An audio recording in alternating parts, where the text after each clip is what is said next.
and dull. Doesn't sound like Frank needs your opinion, but go on.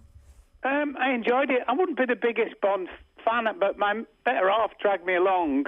And we sat in one of those where you could have a drink and stuff like that, watching the film and a burger. So I enjoyed it, and I stayed awake, so that must be good, because it felt like about 3 hours. I mean, it definitely goes on. Are you a Succession man? Listen, absolutely, but I've just got to the latest episode, which I saw last night. Careful.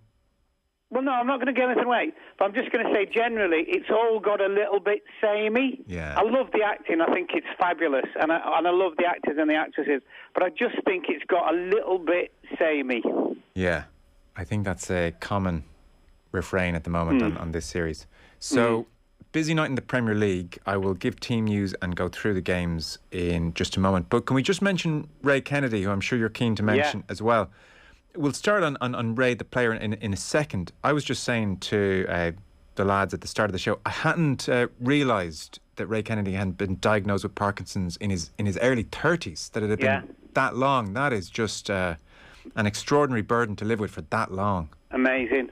And I must flag up the PFA, the Professional Football Association in the UK, who did a lot of work in his house for him in terms of, because he was in a wheelchair and stuff like that, and lowered lots of stuff and put ramps in and all kinds of things like that. Jimmy Case was his big mate. Jimmy would have been a regular visitor with him. They spent a lot of time obviously playing together, but also going out together. There were two boys out on the town.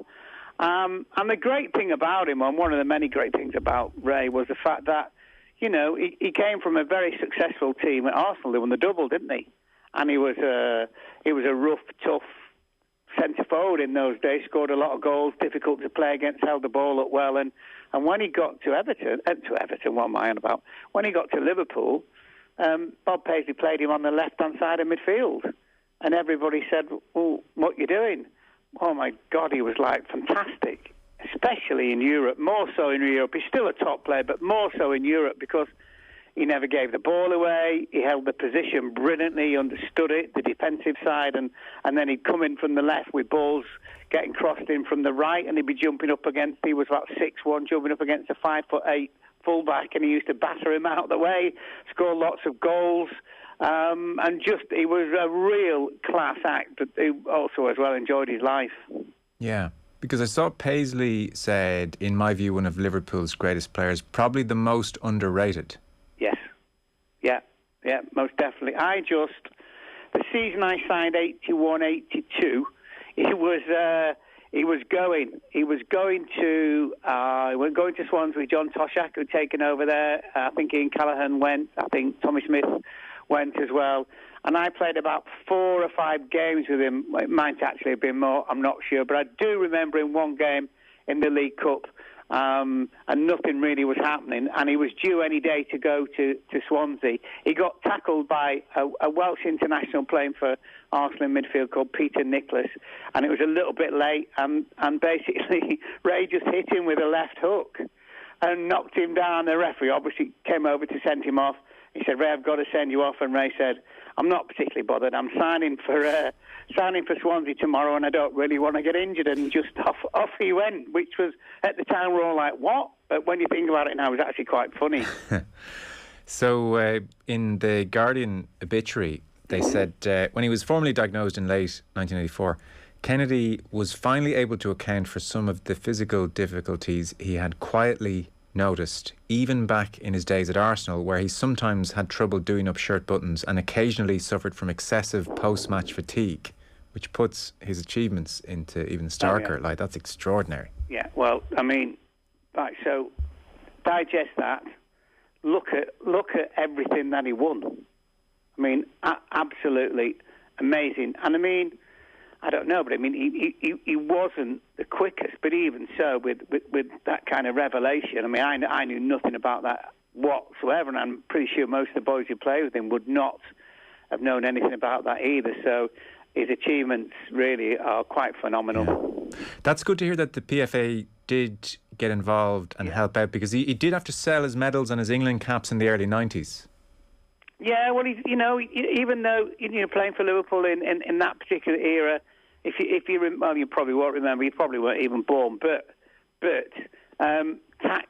If you went over a certain number tax-wise, you paid 83 pence in the pound. So you got 17p out of every quid that you earned, and it was ridiculous. And it wasn't until Maggie Thatcher came in the mid-80s, I think, where the highest tax rate could be 60%. At least that was an improvement. So, he wouldn't have earned fortunes from the game. Yeah. Quite simply, that's exactly the way that it was. And obviously, he had to obviously keep going. And PFA were great with him. As I say, Jimmy Case was fabulous with him. And I know Jimmy was at Brighton. He was travelling up to, I think he lived up Hartlepool way, Ray Kennedy. So Jimmy Case needs a massive pat on the back for what he did for his mate. Okay. Well, we'll turn to the football this evening then. So, early scores, and we're in the first 10 minutes of all of these games. Southampton already 1-0 up against Leicester. It's 0-0 between Watford and Chelsea. Lukaku still in cotton wool and on the bench. Kai Havertz is leading the line. So 0-0 there, Watford-Chelsea. West Ham have taken an early lead against Brighton, 1-0 there. And it's 0-0 between Wolves and Burnley. Manchester City away to Aston Villa. As much as Pep Guardiola is saying there's an emergency of players, they still have Sterling, Mahrez, Jesus as their front three, Bernardo Silva, Rodri, Fernandinho in midfield. And then, of course, at Goodison is the Merseyside Derby. Here is a clip of Jurgen Klopp. He was talking on Match of the Day in advance of this game. Not his favourite game of the season. It's always a completely different game, so I really very often don't like the intensity of the game. It's too much for me. I like physical football. I have no problem with that. We play that. Other teams play that. But in that game, very often people put too much in. So I can say it's not my favourite game of the year, to be honest, because of that. Led to a slew of all sorts of headlines, and he didn't like them. He was asked about follow-up questions about all this in his pre-match press conference yesterday. No, because we are all not able to write it in a proper way. Nothing else to say about it. I said what I said, and that's it. And from now on, from that moment on, I prepare it as a normal football game. So that's Klopp the last few days. Teams are in. Shane Pennington is at Goodison. Everton boss Rafa Benitez makes two changes from the side beaten at Brentford last time out. Richarlison and Damari Gray both come in to start. They replace Alex Iwobi and Anthony Gordon. Whilst for Liverpool, Jurgen Klopp makes just one change from the side that beat Southampton on Saturday. Joel Matip comes in to start. He replaces Ibrahima Konate. At Goodison Park, it's Everton and Liverpool. Kicks off at 8:15. Mark Lawrenson with us. So Everton, 5 defeats and 6. We'll get on to Liverpool, but what's gone so badly awry at Everton here? 5 defeats and 6 is a lot. Yeah, well, the new signings came in and they were great, weren't they, at first? Gray and who's the other lad they signed, Townsend, obviously, and they kind of lit up the league, in all honesty, in the first half a dozen games. But, I mean, the reason that those players came in because of this financial fair play. So, in fairness to Rafa, he's doing the job with his hands tied behind his back. No Calvin-Lewis. Richarlison's missed quite a few games as well. And I think just look at them defensively, and they're a little bit slow at the back, and they've obviously been found out for that as well. And I know, people are saying, if Everton get beat tonight, Benitez will go and he's favourite and all that kind of thing. But who are they going to get to come in, and how is he going to deal with the FFP? It's almost impossible. So I think Liverpool will win. I'm with Jurgen. The horrible games to play, because you can only win. Seriously, half the time in our era as well, there was hardly any football played, and it was just a pain in the butt to play in the games, unless you won, of course, and then it was fabulous. But in terms of looking forward to it, I never look forward to it as in a game. I look forward to it as the occasion and the occasion and the noise. But the rest of it, honestly, it was like, here we go. And it does, and people always say this, and it is really, really true. It doesn't matter where you are in the league, because of the intensity, because of the aggression, because of the way that sometimes, both teams try to referee, etc. It's just not an enjoyable game at all. Even today, even in modern football. Yeah, well, I think even today. Well, Jurgen's obviously, when he said something there, that's obviously about Van Dijk's injury and all those kind of... I think that's his big worry, that players can get injured, and obviously he knows by his own cost that was the case. Football's a little bit better because obviously you can't snap people into that like it used to happen, but is it that much better? When was the last time we really saw an outstanding end-to-end game of football between Liverpool and Everton, whether it's at Anfield or at Goodison? Yeah, true. So Richarlison's back in, Decore's back in, so they're starting to get a few back. You're obviously around Merseyside. Did the Everton fans really struggle to warm to Rafa, or is that stuff overblown? Listen, it's a classic case. Lots of them didn't want him. Then they saw the first half and a dozen games and thought, oh, he's great. And now, of course, they don't want him now. Okay. But I think anybody with a modicum of common sense will look at what he's had to deal with and just say, well, what do people expect? And well, we know what they want. They want to be in the Champions League. But what do people expect him to do? He's not a magician.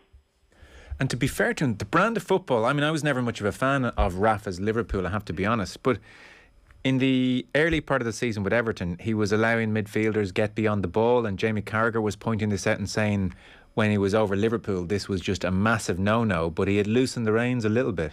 Well, I think he realised possibly and arguably the strength of his team was the forward players and the attacking midfield players, Calvert-Lewin and Richarlison and Gray and Townsend and those kind of players. So he's a bright man, and he's a really good football man, and he's looked at it and thought, you know what, our strength is going forward, but if I pull them all back and get them all to try and defend, what is the point?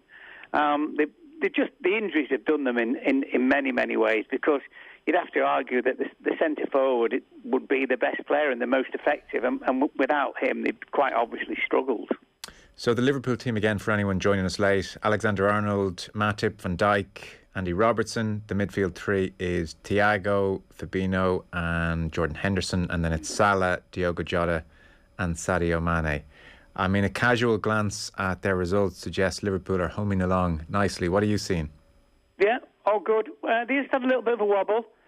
And it would be fair to say that Virgil van Dijk hasn't been in the best form of his life. He's still an absolutely outstanding player, but himself and Matip have had a couple of hiccups. Brighton at home, Brentford away, but obviously they're still way up there. And I think Thiago back in the team. I tell you, I absolutely love watching Thiago. He's just brilliant. I just wish he was 5 years younger, because as a midfield player, he sees everything. He knows when people are around him. He seems to have built-in radar. His passing sensational. His range of passing and his vision is excellent. And I think this is Liverpool's best three tonight. So that'd be Fabinho, Thiago and Henderson. I think this really, really works. But the problem with Thiago, unfortunately, because of his age, he keeps picking up injuries. But he's a great player. Because people have questioned Thiago defensively, or questioned how quick he is to inject some tempo into play. Like, there's reservations there, but I take your point. That's why Fabinho's playing. Okay. That's why Fabinho's in the team, because he almost plays. Sometimes he's almost in the back too. Between Matip and Van Dijk. That's just the way that Fabinho plays, and it's all about the balance, isn't it? But I mean, I was at the Porto game. I don't know if it was last week or the week before, and honestly, and I was commentating, I was stood up applauding Thiago. It was sensational. Forget about the goal, which was brilliant. Just the way he just strutted around the game. Nobody could get anywhere near him, and Porto aren't a bad side either. I couldn't work out. I watched it about 100 times. If his strike touched the ground, or if it just had a kind of hovercraft quality to it. I think it was a hovercraft, wasn't it? I do as well, but it's so bloody rare you see one like that. Yeah, but I mean, I was almost behind it, and he just, as soon as he struck it, and it never veered anywhere. It just went whoosh. No, I think it was. He surprised himself as much as anyone, I think. Yeah, it really was a thing of beauty. Will Jota keep his place when Firmino comes back? Yeah. Because this fella, goes under the radar a little bit because of Salah and because of Mane. He scores a lot of different goals as well. This lad, he seems to score a lot of headers. His movement's outstanding, And, you know, he'd be the first to say that, look, you know, playing that position is a little bit easier with Liverpool, A, because the amount of chances, but also because you've got Mane on one side and Salah on the other, and they draw people over to them. So he's very, very clever at his runs, his timing of his runs, and he's very, very understated. I'm not even sure if I've ever seen him do an interview. He obviously has, but he just seems... It's a bit like when they signed him, nobody knew. Until they said, oh, by the way, Liverpool signed Jota for 40 million from Wolves. It was like, oh, where did that come from? And that's the way that he's been. Very, very understated, but he's an outstanding footballer. Yeah. Look, Salah's been talked about a lot already this season. He scored ridiculous goals. He's been in outrageous form, and I presume the contract negotiations are ongoing. How's Mane going for you? Well, Mane, he wouldn't have had his best season. He's just started to pick up. But you know something, Joe? He does a fabulous job for the team. You ask any fullbacks who play against him, and he's one of those bony footballers. Ian Rush was just the same. And you go and try and tackle him, and you might be able to tackle him, but he'd catch you with his elbows and real strength. And you think, flipping heck, what the hell was that? And his game for anything. I mean, you saw him against Arsenal. He wanted to fight the right back, wanted to fight Arteta. I love a bit of that. That's all very, very good. But in terms of his strength, he is a beast. And I'll tell you now, is the nicest person in that football club. He never, ever, ever stops smiling or laughing when you talk to him. Right, okay. Because I mean, look, I've no feel for him, but I mean, I remember him ignoring Jurgen Klopp on the pitch at Old Trafford, and I wasn't so sure. So he's all good. He gets the pin. I mean, which I quite like that. Yeah. What you brought me off for? So he's one of the nice lads. Yeah. Honestly, if you ask Matt McCann, who's the press officer there, and you say like, who's the nicest of all these? When pushed, he'll tell you that it's Mane. Right. Okay. Who else are the nice lads? Well, most of them are nice lads, to be fair. In fact, I don't really like them because they're nearly all nice. And they need one or two nasties in there, I always feel. But they are, aren't they? I mean, look at Jordan Henderson, Van Dijk, all those lads. Yeah. You know, Alexander-Arnold seems very head screwed on as well. Oh, yeah, absolutely. Is Robertson's form okay? I only ask, against West Ham, he seemed to... Well, a lot of his crosses didn't find Liverpool heads, and then I noticed he was on the bench subsequently. What's he been like more generally? Well, the thing is, they've got Tsimikas, haven't they? So, and Tsimikas has done really, really well.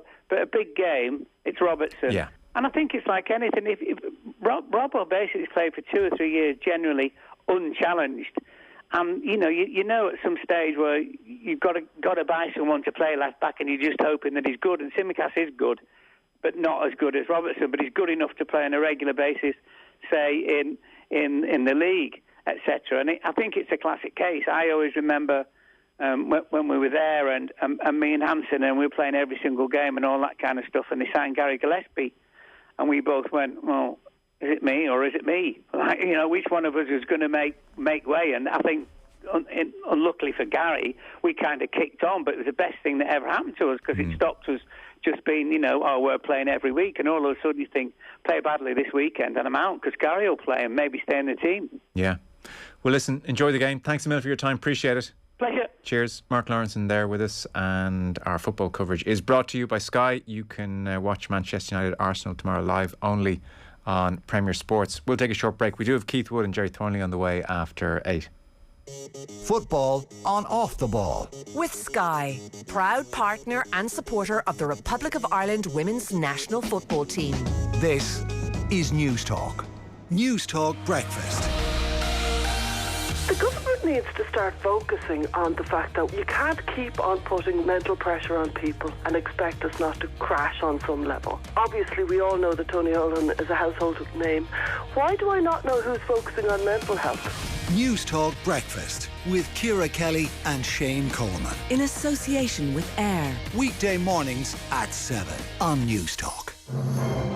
Neville Maguire here, and I love this time of year. It's a great time to try out new recipes for the big day. It'll come as no surprise that I think cookware makes a great Christmas gift. And my Cook with Neville Maguire range at Dunnes Stores has plenty to choose from.